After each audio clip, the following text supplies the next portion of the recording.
dan rumusannya menaikkan jumlah kekayaan negara daripada 800 bilion kepada hampir 2 trilion ringgit, tuan-tuan dan puan-puan. Yang ini satu lagi falsafah Datuk Najib.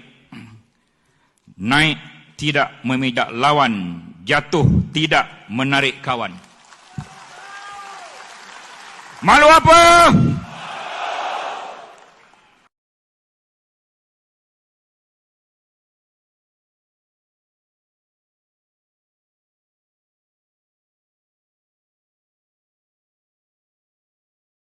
Tapi malangnya hari semalam, saudara, pengaruh orang-orang kuat Muhyiddin Yassin pula yang akhirnya kecundang. Hari ini tuan-tuan, keadaan menjadi semakin menarik bila mana parti yang bertungkus lumus untuk menjatuhkan kerajaan hari ini, akhirnya parti dia yang semakin hari semakin karam. Kita lihat kalau sebelum ini 6 orang ahli parlimen telah berpindah memberikan sokongan kepada Yang Amat Berhormat Datuk Seri Anwar Ibrahim, dan mengikut Syed Abu Hussein Hafiz ada lagi 10 orang wakil rakyat daripada Bersatu akan memindahkan sokongan kepada Datuk Seri Anwar Ibrahim. Dan ini memaksa saudara. Hari semalam dalam mesyuarat Majlis Pimpinan Tertinggi Bersatu, mereka merancang untuk meminda perlembagaan parti mereka bagi memastikan tidak ada lagi orang yang boleh memindahkan sokongan kepada PM. Ini akibatnya saudara, termakan dengan agenda parti politik dia tersendiri.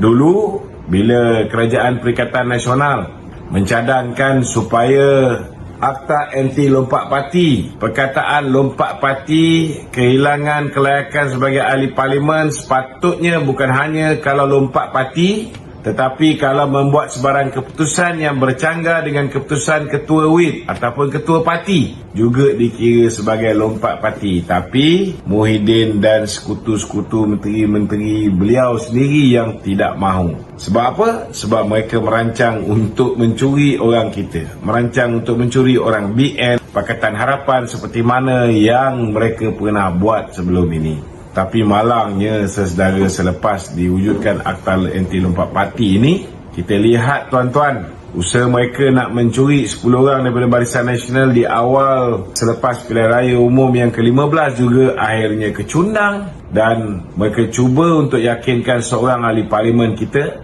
iaitu Syed Saddiq Sigaraga, untuk mengalihkan sokongan daripada Datuk Seri Anwar kepada tidak menyokong Datuk Seri Anwar. Akhirnya yang menimpa mereka malapetaka, tuan-tuan. Dan hari ini kita lihat Bersatu semakin pecah dan belah. Kita lihat Tan Sri Muhyiddin Yassin berusaha untuk menolak Hamzah Zainuddin dan Ronald Kiandi untuk mengurangkan pengaruh. Tapi malangnya hari semalam, saudara, pengaruh orang-orang kuat Muhyiddin Yassin pula yang akhirnya kecundang. Kalau sebelum ini semua tahu bahawa antara orang yang bersama dengan Tan Sri Muhyiddin ialah Peja, ataupun lebih dikenali sebagai Datuk Seri Faizal Azumu, Timbalan Presiden. Begitu juga dengan Azmin Ali. Walaupun ada usaha-usaha di kalangan mereka yang pro Tan Sri Muhyiddin nak menggantikan Azmin Ali menjadi Setiausaha Agung Bersatu yang baru, namun akhirnya semalam tuan-tuan, Peja pula selaku Ketua Perhubungan Negeri Sembilan telah digantikan dengan Hanifah. Ini tanda-tanda saudara pengaruh Tan Sri Muhyiddin Yassin di dalam Bersatu semakin hari semakin malap. Semakin hari semakin gagal mendapat sokongan daripada parti dia sendiri. Kalau mereka pindah perlembagaan, saya nak beritahu pertama sekali, pindahan yang nak dipindah oleh Bersatu ni makan masa.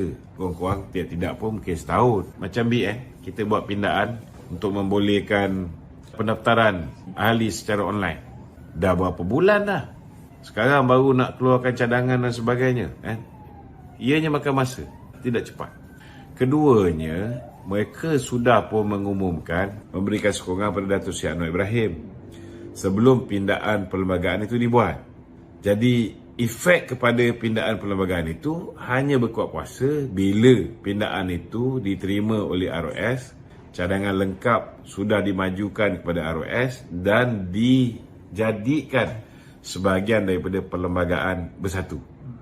Jadi kalau misalnya benda-benda yang dilakukan sebelum ianya dipinda dan diluluskan oleh pihak ROS, dia tak memberi kesan. Kalau misalnya selepas benda tu dah ada dalam perlembagaan bersatu, baru ada orang tarik sokongan ataupun memindahkan sokongan kepada PMX, barulah ianya akan menjejaskan kedudukan mereka. Jadi dalam erti kata lain, siapa yang nak lompat ataupun nak memberikan sokongan tu, buat sekarang. Kita dah duduk dalam satu pasukan, kita dah duduk di dalam satu angkatan. Di kala hari ini kita bersunggul, Datuk Zahid dah 2 hari dah menangisnya. Satu hal, nitiskan air mata akibat daripada benda-benda, kabar-kabar angin yang kita dengar nasib yang menimpa Datuk Seri Najib Tun Razak. Sehingga kan hari semalam Datuk Seri Zahid terpaksa membatalkan program Presiden bertemu dengan akar umbi kerana cukup kecewa dengan apa yang berlaku. Tiba-tiba Hassan Karim mengeluarkan kenyataan sebegini. Saya pun tak tahu apa masalah dengan 1-2 orang manusia ni. Kalau macam Lim Kit Siang ke, Lim Guan Eng ke keluar kenyataan ni, kita okey lah, kita faham lah. Dia bukan lagi di dalam kepimpinan utama DAP. Bukan geng dia yang memerintah DAP. Tetapi saya tak faham kenapa manusia macam Hassan Karim hari ini masih lagi bersama dengan kepimpinan Parti Keadilan Rakyat mengeluarkan kenyataan-kenyataan yang boleh mengguriskan hati kawan-kawan di dalam kerajaan perpaduan yang lain. Sedangkan hari ini kita ni boleh dikatakan agak tidak stabil. Usaha tebuk atap ni masih berjalan. Janganlah keluarkan kenyataan-kenyataan yang boleh membantu musuh menguatkan kedudukan mereka. Lebih-lebih lagi hari ini, rakan-rakan yang bersama dengan Datuk Seri Najib Tun Razak yang mengharapkan supaya Datuk Seri Najib dibebaskan. Mereka ni hari ini dihasut pagi, petang, siang, malam. Dihasut mengatakan bahawa Datuk Seri Anwar tidak mahu membebaskan Datuk Seri Najib. Mereka dihasut mengatakan bahawa Datuk Seri Zahid tidak mahu membebaskan Datuk Seri Najib. Tiba-tiba Hassan Karim nak keluarkan kenyataan bangang macam ni. Cubalah pakai otak sikit. Kita pun belum habis bersedih, belum lagi dalam keadaan tenang, tiba-tiba keluar ayat-ayat begini. Minta maaf cakap lah, saya memang dah lama hilang hormat dengan Hassan Karim ni. Kita tak peduli lah dia ni terlalu leftist ke, komunis ke, apa ke. Persoalan dia bila dia dah duduk dalam satu pasukan, negara ni mengamalkan sistem demokrasi beraja. Kita pun tidak mengamalkan sistem komunis sosialis. So ikutlah cara PKR tu. Kalau tak, balik semula. Pergilah masuk PSM ke, masuk PRM ke. Sepatutnya dulu bila dibubarkan PRM, dibubarkan Parti Keadilan Nasional, diwujudkan Parti Keadilan Rakyat, dah tak ada lagi PRM.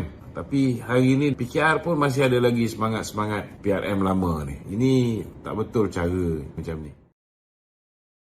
Kerana hari ini Yang Amat Berhormat Perdana Menteri telah mengumumkan bahawa bukan hanya kaki tangan awang yang akan ditukar daripada sistem pencen kepada sistem caruman KWSP, tetapi semua lantikan baru ahli politik juga mulai 1 bulan Februari mereka juga akan bertukar kepada sistem KWSP. Ini adalah satu tindakan sementara tuan-tuan, interim saja, sehingga satu polisi baru diumumkan oleh KPPA tidak lama lagi. Tetapi basically, gist dia memang kita terpaksa menukar daripada sistem pencen kepada sistem KWSP. Ramai orang tanya, apa hal ni, apa semua sekali? Punca dia tuan-tuan, puncanya senang saja. Bila Datuk Seri Najib tinggalkan negara ni, kita punya kadar hutang hanya 686.6 bilion. Itu pada 2017, lebih kurang 50.8% berbanding dengan kita punya KDNK tuan-tuan. Hutang kita sangat sihat. Tapi nak buat macam mana? Ada di antara kita ni tak bersyukur dengan apa yang dilakukan zaman Datuk Seri Najib. Mereka telah pun overthrow the government. Mereka telah pun jatuhkan kerajaan. Dan akibatnya, kita dapat Perdana Menteri daripada Kerala sekali lagi menjadi Perdana Menteri.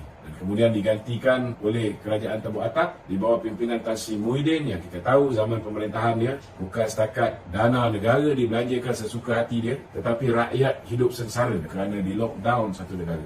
Jadi akibat daripada itu tuan-tuan, daripada dua pemerintahan utama ni, maka negara hari ini yang diwarisi oleh kerajaan Madani terpaksa berhadapan dengan hutang negara lebih kurang 1.5 trilion. Jadi yang marah dekat kerajaan hari ini tak tentu pasal ni, kena ingat sikit siapa punya angkara yang telah mengangkat Mahathir dan juga Muhyiddin Yassin sebagai kerajaan. Dan hari ini kerajaan yang baru terpaksa melakukan sesuatu untuk memastikan ekonomi kita terus mampan, untuk memastikan bahawa beban fiskal negara ini dapat dikawal. Dan saya nak beritahu bahawa 1.4 hingga 1.6 juta orang kaki tangan awam yang hari ini masih lagi bekerja tak perlu bimbang. Janganlah dengar hasutan-hasutan syaitan macam Sadiq Sigaraga ni. Ini semua hasutan-hasutan yang tak masuk akal dan terlalu bodoh. Dia mengeluarkan kenyataan seolah-olah macam kita tidak menghargai jasa-jasa frontliners seperti jururawat, doktor, polis, tentera. Ni apa punya bahala saya tadi. Saya nak beritahu, semua frontliners yang terlibat zaman COVID ini, mereka tetap akan menikmati pencen.